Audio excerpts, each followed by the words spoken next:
Hey mes Phoenixous, ici le Phoenix, en chien rien plume. Aujourd'hui, retour sur le tome 27 de Vinland Saga.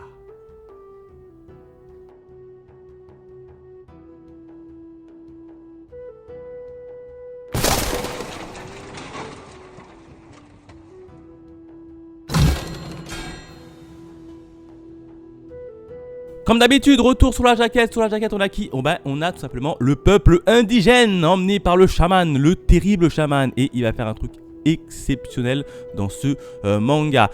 Quatrième de couverture, bon, pas grand chose. On a juste le petit résumé des familles. Et en termes de bonus, eh ben, il y a très peu de bonus. Il n'y a pas de page en couleur. Mais il y a quand même un petit bonus à la fin du manga, puisqu'on peut retrouver notamment les différents personnages qui peuplent un peu ce manga. Alors d'habitude ils le mettent en début de manga, et puis là ils le mettent exceptionnellement à la fin, doté d'une petite carte. En plus de ça, on a une petite carte qui retrace un peu le développement du village de Arnis de cette façon.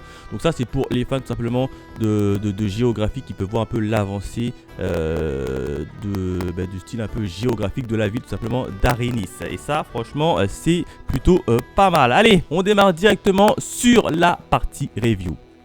Qu'est-ce qui s'est passé dans ce manga? Eh ben, 3 événements. Le premier événement, j'ai envie de l'intituler comme étant une disparition inquiétante. Et oui, je vous rappelle, on a Thorfinn qui a créé le Vinland, et il a également créé une petite succursale, une petite ville annexée à la ville principale, qui s'appelle simplement le Markland. Et là, il avait chargé en fait une quinzaine de Norrois de un peu développer cette partie d'île. Sauf que voilà, il y a un marchand qui passe par là-bas et il ne trouve plus personne. Il trouve le village totalement désert, et en plus de ça, il trouve le village rempli de flèches d'indigènes. Là, il se pose des questions, il se dit comment ça se fait, ils sont où les Norrois, et ils sont où les indigènes? Il ne trouve personne.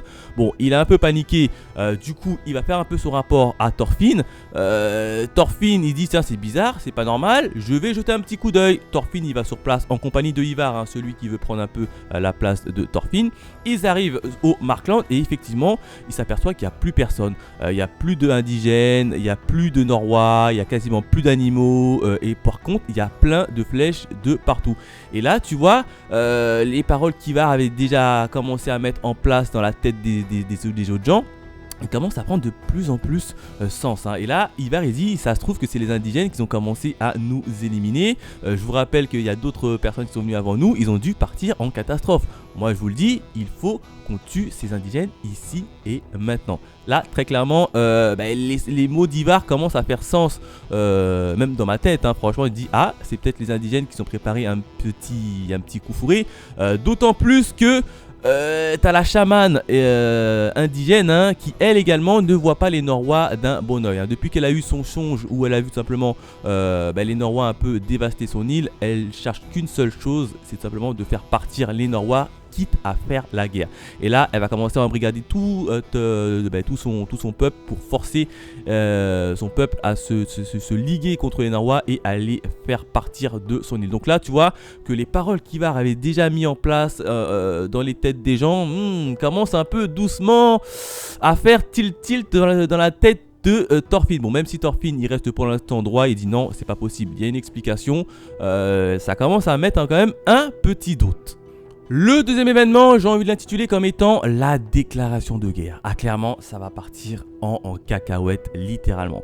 D'un côté, on a les Norrois qui trouvent plus signe de vie de leurs copains qui sont restés au Markland.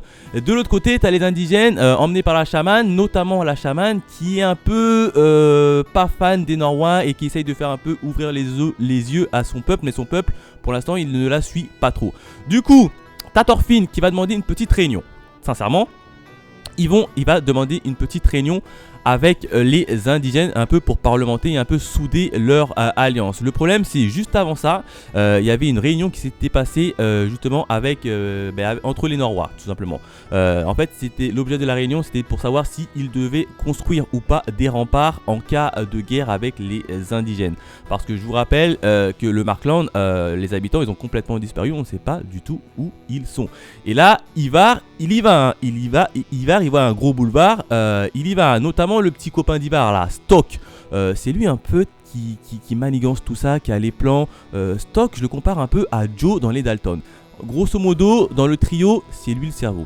Sincèrement, c'est lui le cerveau, c'est lui qui a toujours la bonne petite phrase pour remettre en doute tous les arguments des autres. Et là, Stork, tu vois, il y va, il trouve une brèche, il dit mais c'est pas logique, t'as toute la population de Markland qui a disparu et toi tu me faire croire qu'ils ont disparu comme ça, donc c'est forcément les indigènes, donc on doit prendre les armes et aller buter les indigènes. Et donc on doit construire des remparts pour nous protéger. Là, t'as le village qui est pas trop fan pour construire des remparts, eux tout ce qu'ils veulent c'est la paix. Et au final, on pensait qu'ils allaient voter contre le rempart. Hein. C'est dans un premier temps, ils vont voter contre le rempart, notamment grâce aux voix des femmes qui étaient totalement contre de faire la guerre. Sauf qu'il va y avoir un événement assez crucial. Cet événement, c'est que Thorfinn et tout le peuple des Norrois vont inviter les indigènes pour un peu mieux se connaître et partager des bons moments. Le problème, c'est que tu as la chamane. La chamane, elle va se ramener.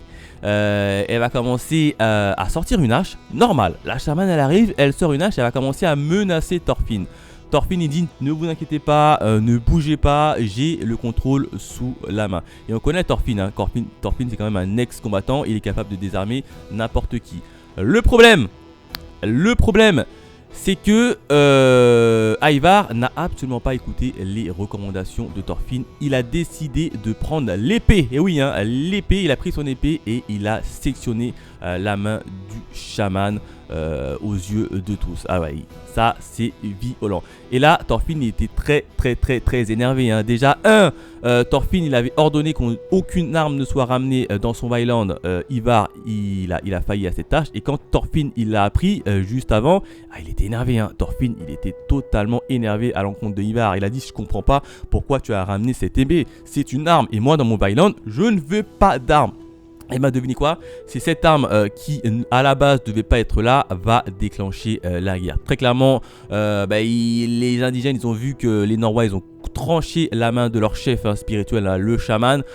Du coup le chaman elle a réussi son pari, elle a réussi à un peu souder son peuple contre les Norrois et puis les indigènes commencent à se replier chez eux.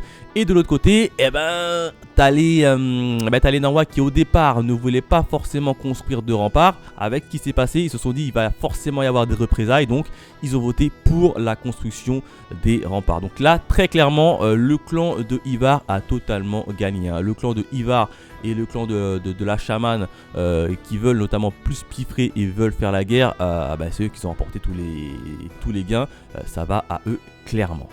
Enfin, le troisième événement, j'ai envie de l'intituler comme étant divergence d'opinion. Ah, clairement, il va y avoir divergence d'opinion. Hein, puisque dans le clan des Norrois, il y a Thorfinn qui aspire à créer un monde sans guerre, tranquille, son petit Vinland Saga. Le problème, c'est que tu as Ivar. Ivar, lui, il veut tout simplement la place du leader et il a une obsession. Il veut éradiquer les indigènes parce qu'il pense que les indigènes sont une menace. En plus de ça, après ce qui vient de se passer à la réunion des pourparlers avec les indigènes, à mon avis, il y aura des représailles. Du coup, tu as Thorfinn qui essaye un peu d'arranger les choses. Il va à l'encontre des indigènes histoire de remettre un peu de l'eau dans son vin. Hein. Alors, tu as le clan des indigènes qui sont également un peu séparés en deux. Hein. Tu as le clan de la chamane qui n'accepte pas ça et qui veulent faire la guerre aux Norrois. Et tu as dans le clan de la chamane, tu en as d'autres qui sont plutôt ok pour faire la paix et dire que c'était un petit malentendu. Le problème dans tout ça, c'est qu'il y a Hild. Alors Hild, très clairement, elle est foutrement puissante et fortement intelligente. Sincèrement, Hild, elle est intelligente. Elle a dit très clairement, pour éviter la guerre, il ne faut pas passer par quatre chemins, il faut tout simplement buter ceux qui veulent faire la guerre. Donc du côté des indigènes, c'est la chamane, et du côté des Norrois, c'est tout simplement Ivar qui prône la guerre. Donc c'est simple. Moi, je m'appelle Hild, je vais tout simplement aller les voir et aller les tuer. Comme ça, si je tue les têtes pensantes, il n'y a pas de guerre. Et elle va essayer de mettre en place ce petit plan un peu machiavélique. Là, franchement, tu vois Hild, elle part, hein, Hild, sans demander à personne, elle y va, elle charge, elle pose les pièges. Et direction, je vais buter le groupe d'Ivar en premier. Là, tu as le groupe d'Ivar qui sont un peu chargés de faire une reconnaissance aux alentours dans la forêt. Et Hild va en profiter pour essayer d'abattre justement le clan Ivar. Alors il y en a un qui tombe dans un piège, suspendu la tête à l'envers, et là t'as Hilt qui commence à tirer des flèches à droite, à gauche. T'en as un deuxième à Stork, le fameux Stork qui est en fait la tête pensante de tout ça, le petit Joe Dalton. Il commence à tomber également dans un trou, et là très vite il comprend que c'est Hild qui a posé les pièges. Je vous ai dit qu'il est intelligent lui, hein. Il comprend très vite que c'est Hild qui a posé les pièges et qu'elle n'a pas posé les pièges pour les bêtes et pour essayer de nourrir les Norrois. Non, elle a posé des pièges dans le but de tuer des humains. Donc en gros, là, ils prennent conscience que les proies, ce sont eux et Hild et la chasseuse. Et là, franchement, c'était magnifique. Puisque là, tu as Stork. En plus de ça, tu as Stork qui avoue pleinement qu'il a dû mentir pour un peu amener à ce que les indigènes et les Norrois se fassent la guerre. Et de l'autre côté, tu as Ivar qui enfin prend conscience que Stork est en fait foudrement intelligent, hein. Il dit très clairement, Stork, mais je comprends pas, tu viens de dire que les peuples indigènes voulaient la paix, mais pourtant quand tu étais à l'assemblée, t'as pas dit ça du tout, t'as dit tout le contraire. Et là, t'as Stork qui dit, mais évidemment, j'ai dû mentir un peu pour un peu te passer le ball. Là, très clairement, Ivar, il comprend que Stork, il a un peu mené en bateau tout le monde, hein, même lui y compris. Il a dit, moi, et là, Ivar, il dit, moi, il n'y a pas de problème, j'aime bien la guerre, mais je veux pas être le déclencheur de la guerre. Et puis là, tout de suite, tu as Hild qui envoie une flèche dans le casque de Stork, hein. Heureusement que Stork, quand même, avait son casque, parce que là, je pense qu'il serait mort à l'heure actuelle.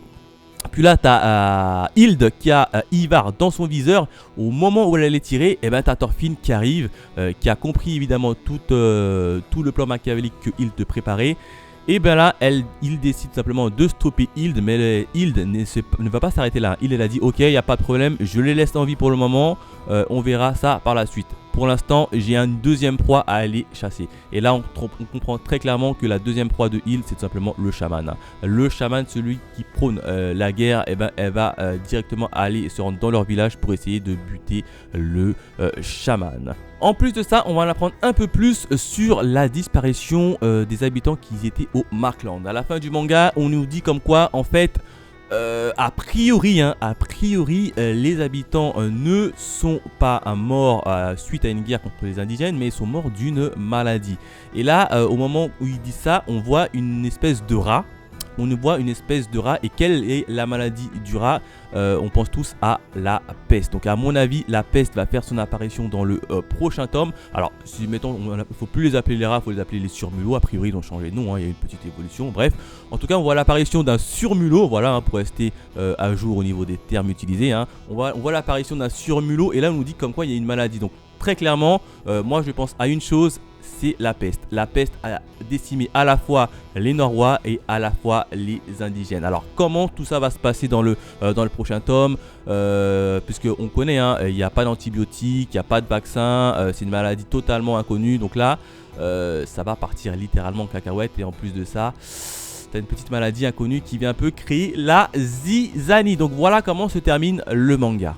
Voilà ce que je pouvais dire sur le tome 27 de Vinland Saga. Encore une fois, un petit titre qui était vachement cool, vachement intéressant. Et au fur et à mesure que tu avances dans la lecture, tu sens que ça va partir au cacahuète. Bon, ça a déjà commencé avec le bras coupé, hein, et la fameuse épée qui a été enfin découverte. La fameuse épée a enfin été découverte. Et cette fameuse épée qui était censée pas être là, et ben, va être à l'origine de tout le mal. Et en plus de ça, on apprend qu'il y a une maladie, hein, et je pense que ça va tout simplement être la peste qui va un peu se propager partout sur l'île, hein, emmenée par les rats ou les surmulots comme il faut les appeler maintenant. En termes de notes, je lui aurais mis une petite note de... Allez, je lui mets quand même une petite note de 5 sur 5 en termes d'étoiles, parce que j'ai beaucoup aimé ma lecture. Bon, même s'il n'y a pas réellement de bonus au niveau du tome, ça reste quand même une histoire assez plaisante, c'est super bien dessiné, ça, il n'y a rien à redire. Voilà ce que je pouvais dire sur le tome 27 de Vinland Saga. N'hésitez pas à me laisser vos avis dans les commentaires, à liker la vidéo. Quant à nous, on se retrouve très vite pour de nouvelles aventures. Allez, bye mes Félixous.